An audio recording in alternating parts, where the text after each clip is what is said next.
How is everyone doing today? It is Josh coming at you with another reaction. Here today, we got a fun video. We got another Kurzgesagt one that just came out. And this is a little more of a goofy one, more of a theory crafty one than some of the other ones. This one's just called, What If It Rains Bananas for a Single Day? Spoiler, it's bad. Who'da thunk? Wow. Where are the mail? Where are the bananas going to come from? Who knows? The sky?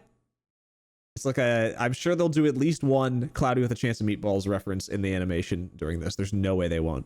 But this is just a goofy one. If bananas rain everywhere, it's probably going to destroy some stuff just by landing on it, because bananas are way bigger and going to cause a lot more damage hitting something than a raindrop or even hail, because they've just got more mass to them. So that's already going to be a problem. And then them being there for so long, the amount of bananas is probably going to stack up to, because like what?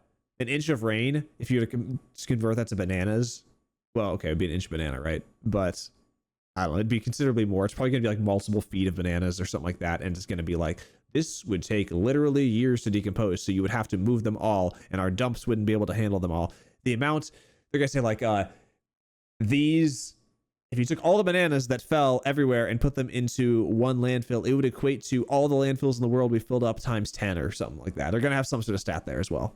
So interesting stuff. And I'm sure there's also going to be some other thing where it's like when bananas decompose, they actually cause the Black Plague or some shit like that. There's going to be some weird like side effect that happens if banana decomposes. Like, if just one happens, not a big deal. But when there's hundreds of them together, it comes together and destroys the universe or something like that. So they're going to have science behind the fun. So I'm excited to see what we got. But don't forget to like, comment, subscribe. If you do like this content, consider going to my Patreon if you want to see more like this. And with all that being said, let's get into it. We're answering the stupidest. Okay, wait. The best. Yeah, and most that's amazing more like questions from you, our viewers. At Kurzgesagt, we're experts when it comes to tackling stupid questions. The exploding elephant one was a good one. Hundreds from you on an almost daily basis. So let's very seriously and scientifically answer some of them. Question 1. How many jellyfish do you need to power Tokyo? Nice SpongeBob reference. Tokyo is a hungry beast, gobbling up around 280 terawatt hours of electricity every year. That's more energy than these 20 countries combined, and more than all of Australia. Can we power Tokyo with our innovative renewable energy source? Some jelly species like Aquaria victoria or crystal jelly contain fluorescent proteins and glow in the dark. If you put one of them in front of a tiny solar panel, you'd end up with something like a microwatt hour of energy. To meet Tokyo's outrageous energy demands, you'd need a quintillion, 300 quadrillion glowing jellies. Easy. That's too many. No. Can we use bigger ones? How about Nemopilema nomuri, the Nomura jellyfish? Ooh. Really chunky boys, weighing about as much as a piano and growing up to 2 meters wide. They're armed with around 1,000 spindly tentacles that grow up to 4 meters long and help them suck up plankton. There's more. In recent years, their numbers have been exploding. They just want to do SpongeBob references. Ecosystems. Using these fridge-sized jellies to power Tokyo will finally give them something more useful to do. They don't glow in the dark, but jellyfish are kind of electric, aren't they? Unfortunately, no. If you've ever been stung by a jellyfish, you know it feels like a painful electric jolt. But the pain actually comes from hundreds of nematocysts inside their tentacles, tiny dart guns filled with venom. So how do we get energy from jellyfish? We'll squeeze it out of them with the power of Interesting, I didn't know that. That's how that worked. Piezoelectricity is an electric charge that builds up in certain solid materials like crystals or bone when you stress and squeeze them. For example, a quartz crystal is made up of positive and negatively charged atoms arranged in repeating pyramid shapes. Kurzgesagt? Their charges usually cancel each other out. But if you apply enough pressure, atoms shift out of place and the pyramids become kind of wonky. Positively charged on one side and negatively charged on the other, like a battery. Together, they add up to a charge across the whole crystal. Piezoelectricity powers sonar, times quartz watches, and some nightclubs use it to keep the lights on just from the stamping of dancers' feet. Okay. So, here's the plan. We'll create a ginormous battery from jellyfish by harnessing the hypnotic movements of Nomura's hundreds of long, thin tentacles. First, we squeeze our jellyfish, one tentacle at a time, into a kind of wetsuit made from nylon 1111, a cutting-edge material that's been optimized for power production and has the same piezoelectric I'm sure they're going to enjoy that. Next, we watch as each twitch of a tentacle bends the tiny nylon nanofibers of the jelly suit, converting its movements into electricity. All we need to do now is to plug our jelly into a current collector with a copper cable to be utterly disappointed. Even with around 1,000 tentacles wrapped in energy-generating nylon, the electricity generated only adds up to around 1 watt or 10 kilowatt hours per year. Yeah, Enough that's nothing. energy to run your laptop for 20 days. Not bad, but we want to power Tokyo here.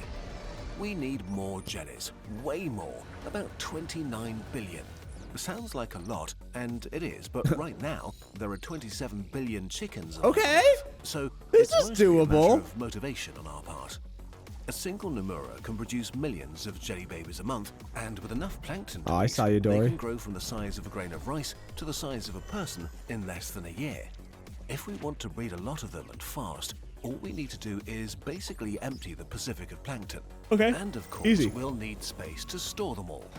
Giving each Nomura a cube of space measuring 5 meters on each side sounds generous, but it barely contains the tentacles.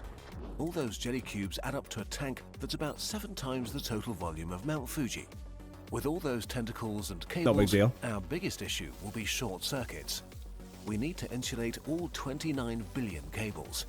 And don't forget the tentacles themselves. Now, even if the jellies get tangled up, we can maintain a steady power supply for the good people of Tokyo. Don't mind that, people. reality, Don't of worry course, about that. Our jellyfish power station would be pretty difficult to maintain. Nomura would probably die constantly and need to be replaced.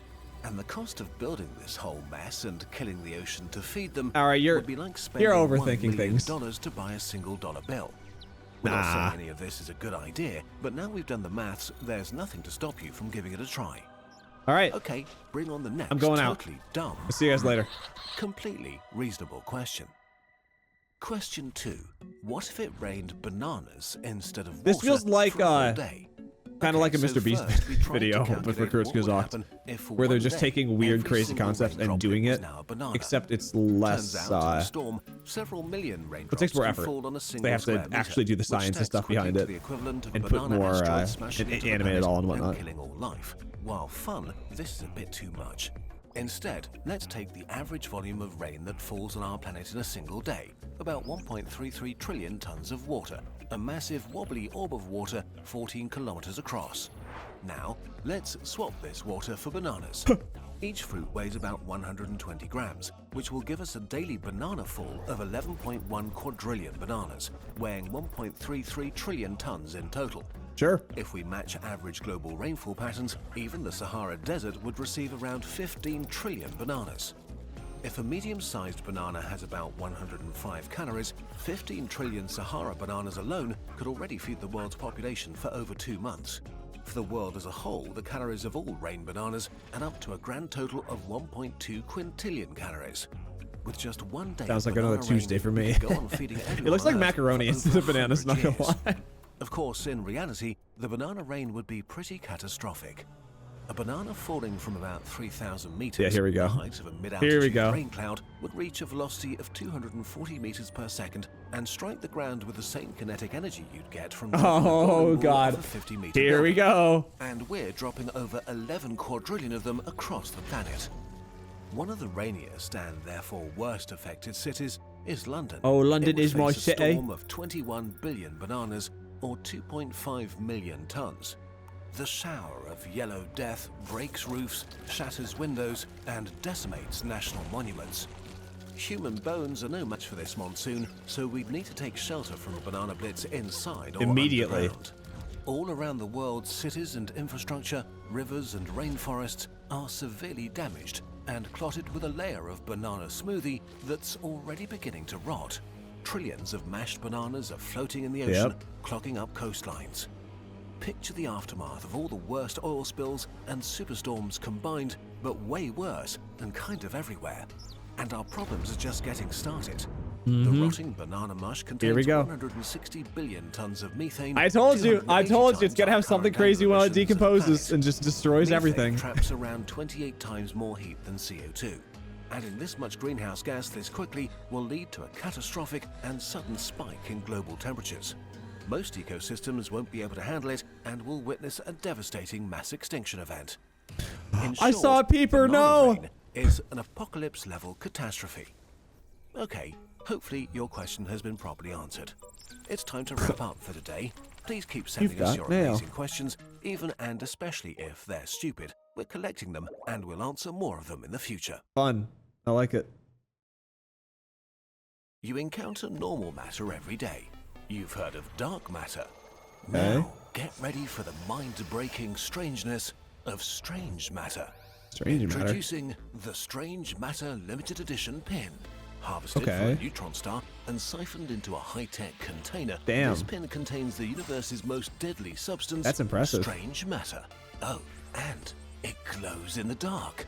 We'll trust you'll keep it safe, but handle it with care. One crack could release the strange matter and break reality. Oh, Don't shit. worry, the container has been designed by our best burbs and is very safe. Oh, thank God. Probably. But the real danger is missing out on this limited edition pin. You've only got 72 hours to visit our shop and pre-order Guys, get the yours pin. before it's gone forever. Every pin you buy helps By the time us this in comes our out, it's mission probably to already going to be spread past that knowledge point. and So science. you lost it. So Why didn't you get the next time pin? you What the watch hell, one of guys? our videos, you'll know that you helped to make it happen. Bundle your pin with stellar souvenirs like this traveler's pass keychain, your ticket to the galaxy. Put up some sparkly posters, or grab more amazing space-themed products. They got such Don't miss cool-looking out on stuff. our next gadget. Stay tuned for more from Ducktopia Labs.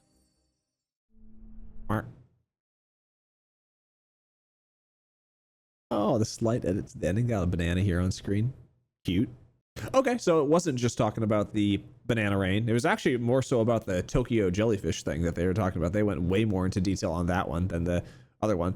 Both situations are very ridiculous, but it's still funny seeing how these situations would affect the world, and if something crazy like that happened, here we are. I didn't see a Cloudy with a Chance of Meatballs reference, though. That was like the one thing in my prediction that didn't seem like it really came through, but everything else was kind of... I feel like I kind of hit it. I think I got it.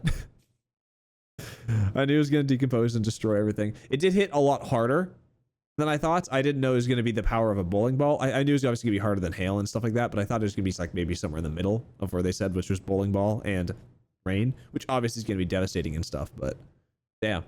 It was going to hit hard. Don't throw your bananas off the top of the Eiffel Tower. Bad idea. Probably going to go to jail. All right. Thanks for watching, guys. I will see you in the next one. Don't forget to like, comment, subscribe. Peace.